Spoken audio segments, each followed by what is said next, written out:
அனைவருக்கும் வணக்கம். இன்னைக்கு நம்ம திருப்புகழோட 4ஆம் பாடலை பார்க்க போகிறோம். இந்த பாடலில் முருகப்பெருமானையும் புகழ்ந்து பாடியிருக்காரு. அது மட்டும் இல்லாமல் நம்முடைய விநாயக பெருமானையும் புகழ்ந்து பாடியிருக்காரு. ரொம்பவே அற்புதமான பாடலாக இது அமைஞ்சிருக்கு. இந்த பாடலை நாம் இனி பார்க்கலாம். பாடல் எப்படி பதம் பிரித்து பாடுவது, அது மட்டும் இல்லாமல் பாடலோட அர்த்தம் என்ன அப்படிங்கிறத பற்றியும் இந்த பதிவில் நாம் தெளிவாக தெரிஞ்சுக்க போகிறோம். ஸ்கிப் பண்ணாமல் வீடியோவை பாருங்கள். நினது திருவடி சத்திமையில் கொடி நினைவு கருதிட புத்தி கொடுத்திட நிறைய அமுதுசை முப்பழம் அப்பமும் நிகழ்பால் தேன் நெடிய வளைமுறி இக்கோடு லட்டுகம் நிறவில் அரிசி பருப்பவள் எள்பொறி நிகரில் இனி கதலி கனி வர்க்கமும் இளநீரும் மனது மகிழ்வோடு தொட்ட கரத்தொரு மகர சலநிதி வைத்த துதிக்கர வளரும் கரிமுக ஒற்றை மறுப்பனை வளமாக மருவு மலர்புனை தொத்திர சொல் கொடு வளர்க்கை குழைப்பிடி தொப்பனம் குட்டோடு மனச பரிபூர பொன்பத அர்ச்சனை மறவேனே தெனென தென தென தெத்தென அனபல சிறிய அறுபதம் மொய்த்து உதிர புனல் திரளும் ஒரு சதை பித்தம் நீனக்குடல் செறி மூளை செரும உதர நிரப்பும் செருக்குடல் நிறைய அரவ நிறைத்த களத்திடை திமித திமி திமி மத்தளம் இடைக்கைகள் செகசேசே எனவே துகு துகு துத்தென ஒத்துகள் துடிகள் இடிமிக ஒத்து முழக்கிட டிமுட டிமு டிமு டிட்டிடும் என தவில் எழுமோசை இகலி அலைகைகள் கைப்பற கொட்டிட இரணப இரவி சுற்று நடித்திட எதிரும் நிசிசரரை வெளியிட்டருள் பெருமாளே. இதுதான் திருப்புகழோட 4ஆம் பாடல். இந்த பாடலை எப்படி பதம் பிரித்து பாடுவது அப்படிங்கிறத பற்றி நம்ம இப்போ பார்த்தோம். இனி இந்த பாடலோட அர்த்தம் என்ன அப்படிங்கிறத நம்ம பார்க்கலாம். முருகா, உன்னுடைய திருவடி வேல், மயில், சேவல் இவைகளை நினைவில் கருதும் அறிவை நான் பெறுவதற்கு நிரம்ப செய்யப்பட்ட அமுது, 3 வகையான பழங்கள், அப்பமும், புதிய பால், தேன், நீண்டு வளைந்த முறுக்கு, கரும்புடன் லட்டு, நிறமும் ஒளியும் உள்ள அரிசி, பருப்பு, எள், பொரி, ஒப்பில்லாத இனிய வாழைப்பழ வகைகளும் இளநீரும் ஆகிய நிவேதன பொருட்களை மன மகிழ்ச்சியுடன் தொடும் கைகளையும் ஒப்பற்ற மகர மீன்கள் உள்ள கடலில் வைத்த துதிக்கையையும். கடலில் வைத்த துதிக்கையையும் ஏன் அப்படி இங்க சொல்றார் அப்படின்னா, திருப்பார்கடலை கடைந்த பொழுது மத்தாகிய மந்திரமலை அழுந்த திருமால் அதை ஆமை உருவெடுத்து முதுகில் தாங்கினார்.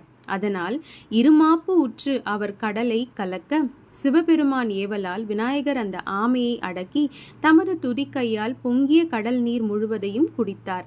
அதனால் கடலில் வைத்த துதிக்கைகளையும் அப்படின்னு இங்க சொல்றாரு. ஒப்பற்ற மகர மீன்கள் உள்ள கடலில் வைத்த துதிக்கையையும் உடைய வளரும் யானை முகத்து ஒற்றை கொம்பனாகிய கணபதியை வலம் வந்து அவருக்கென்றே பொருந்திய மலர் கொண்டு வழிபட்டும் துதிப்பதற்கு உரிய சொற்களை கொண்டு துதித்தும் தூக்கிய கைகளால் காதை பிடித்தும் தோப்பு கரணம் போட்டும் சிரசில் குட்டியும். ஏன் நம்ம இந்த வழிபாடு செய்கிறோம் விநாயகருக்கு அப்படிங்கிறத பற்றி இதில் சொல்லியிருப்பாரு. ஏன் தலையில் குட்டிக்கிட்டு நம்ம விநாயகருக்கு வழிபாடு செய்கிறோம் அப்படின்னா, ஒரு முறை அகத்திய முனிவர் தவம் செய்த பொழுது விநாயகர் காக்கை உருவில் அவரது கமண்டலத்தை விளையாட்டாக கவிழ்த்துவிட காவிரி நதி பிறந்தது. தவம் கலைந்த அகத்தியர் பார்க்க விநாயகர் அந்தன சிறுவனாய் ஓடினார். கோபத்தில் அகத்தியர் விநாயகரின் காதை திருகி தலையில் குட்ட முயன்ற பொழுது ஐங்கரனாய் உருமாறியதும் முனிவர் குட்ட ஓங்கிய கரங்களால் தம்மையே குட்டிக் கொள்ள விநாயகர் தடுத்தார். தம் சந்நிதியில் தோப்புக்கரணம் செய்து சிரத்தில் குட்டிக் கொள்பவர்களின் அறிவு நலம் பெருக வரமளித்தார். பிள்ளையார நம்ம தலையில குட்டி வழிபாடு செய்யற அந்த நிகழ்ச்சிக்கு பின்னாடி இருக்கக்கூடிய கதை இதுதான். அப்படிப்பட்ட அந்த விநாயகருடைய தாமரை போன்ற சிலம்பு அணிந்த அழகிய பாதங்களில் அர்ச்சனை செய்வதை நான் ஒருபோதும் மறவேன். தெனென தென தென தெத்தென இவ்வாறான ஒலி செய்யும் பல சிறிய ஈக்கள் மொய்க்கும் இரத்த நீர், திரண்டுள்ள சதைகள், பித்தம் நிறைந்த மாமிச குடல்கள், சிதறிய மூளை திசுக்கள், பிளந்த வயிற்றில் நிறைந்துள்ள ஈரல்கள், பெருங்குடல்கள் இவைகளோடு வரிசைகளாக ஒலிக்கும் ஒலிகள் நிறைந்த போர்க்களத்தில் திமி திமி என்று ஒலிக்கும் மத்தளம், இடக்கை என்னும் வாத்தியம், செகசே சே என ஒலிக்கும் துகு துகு துத்தென்ற ஓசையுடன் ஊதுகுழலும் உடுக்கை பறைகளும் இடி என மிக ஒத்து முழங்க டிமுட டிமு டிமு டிட்டிடும் என மேல வகைகள் ஓசைகள் எழுப்ப ஒன்றோடொன்று பகைத்த பேய்கள் கைப்பறைகளை கொட்ட ரண பைரவி என்னும் தேவதைகள் சுற்றி கூத்தாட எதிர்த்து வந்து அசுரர்களை பலியிட்டு அழித்த பெருமாளே முருகா. இந்த திருப்புகழ் பாடலோட அர்த்தம் இதுதான். ரொம்பவே அற்புதமாக வந்து முருகரை பற்றி பாராட்டியிருப்பார். அது மட்டும் இல்லாமல் விநாயகரை எப்படி வழிபாடு செய்வதை மறக்க மாட்டேன் அப்படின்றதும் இங்கே வந்து சொல்லியிருப்பார். ரொம்ப அற்புதமான பாடல் இது. பிள்ளையார் முருகர் இருவருக்குமான ஒரு பாடல் இது.